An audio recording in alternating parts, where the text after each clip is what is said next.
अगर किसी चीज के लिए दिल से मेहनत की जाए तो एक दिन सफलता जरूर मिलती है। हाँ फ्रेंड्स, अगर मैं आपसे कहूँ थिएटर में सिक्योरिटी का काम करने वाला या उसके बाहर पोस्टर लगाने वाला, कैंटीन में काम करने वाला कोई लड़का आज एक 5,000 करोड़ की कंपनी का मालिक है, तो क्या आप यकीन करेंगे?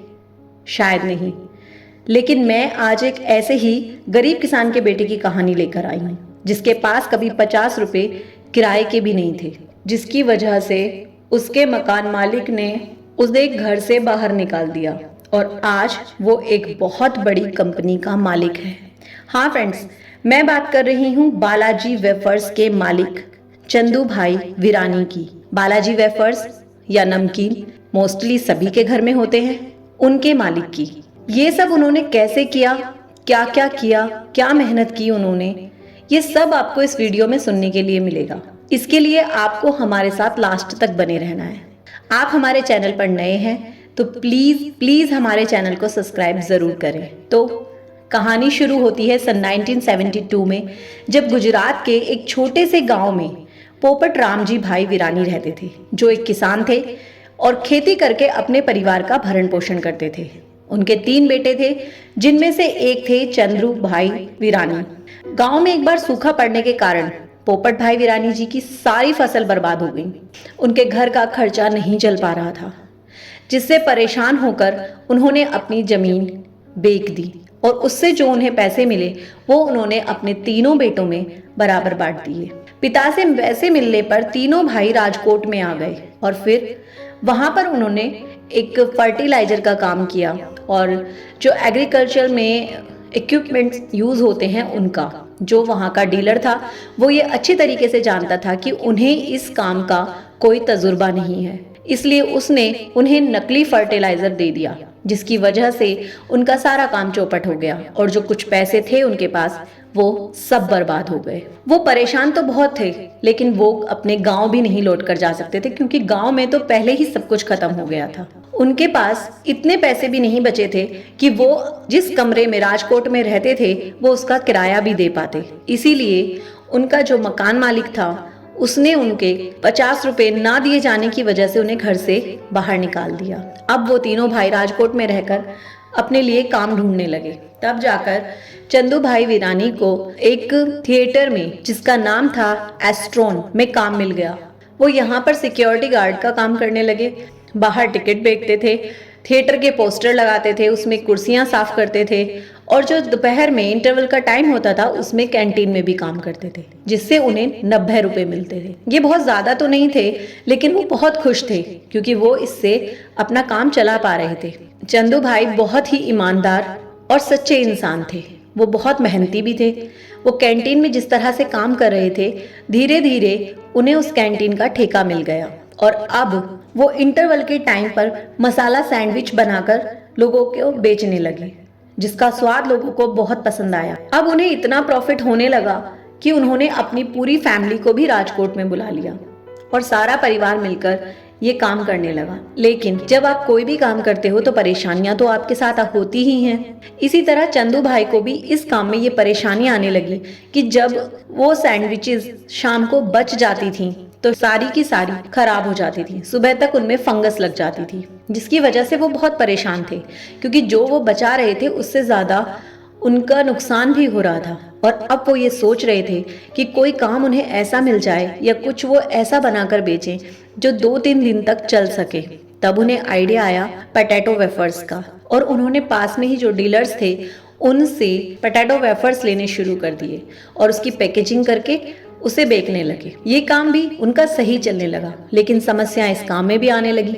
जो डीलर था वो या तो टाइम पर उसकी डिलीवरी नहीं कर पाते थे या टूटे फूटे चिप्स आते थे, जिसकी वजह से जब इंटरवल में लोग उनसे चिप्स की डिमांड करते थे तो वो उसे पूरा ही नहीं कर पाते थे, क्योंकि उनके पास चिप्स होते ही नहीं थे। इस परेशानी से निकलने के लिए चंदू भाई वीरानी जी ने सोचा कि क्यों ना ये चिप्स हम अपने घर पे बनाएं। और अब दिन भर वो कैंटीन में काम करते और रात को अपने परिवार के साथ मिलकर अपने घर पर चिप्स बनाते थे, जिससे अब वो चिप्स की क्वालिटी को भी मेंटेन कर पा रहे थे और उसका स्वाद भी अच्छा था। जिसकी वजह से उनके चिप्स काफी लोकप्रिय हो गए और अब उनका काम इतना अच्छा चल रहा था कि उन्हें 3 थिएटर्स की कैंटीन का ठेका मिल गया और वो बाहर के व्यापारी थे, उनको भी वो अपने चिप्स बेचने लगे। इस तरह से अब इनका काम चलना शुरू हो गया। जब उनका काम इतना चलना शुरू हुआ तो उन्होंने सोचा कि हमें अब अपने इस काम को एक नाम देना चाहिए।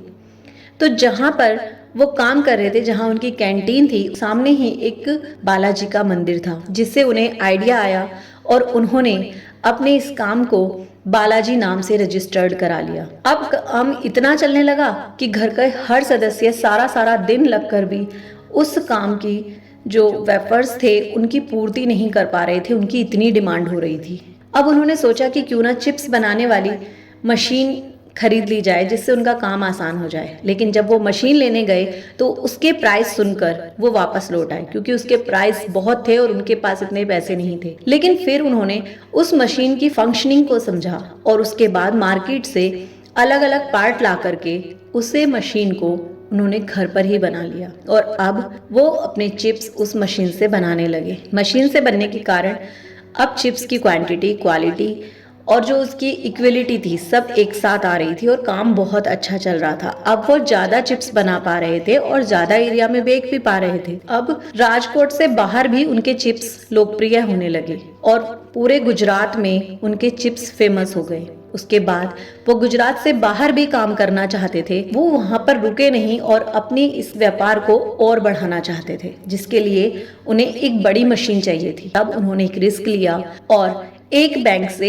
1 लाख रुपए का लोन ले लिया। उन्होंने वो पैसे लिए और उसके बाद गुजरात में सबसे बड़ा पोटैटो वेफर्स का प्लांट खोला। उनकी ग्रोथ उसके बाद बढ़ती ही चली गई और वो इतने फेमस हो गए कि गुजरात से बाहर भी उनका काम चलने लगा।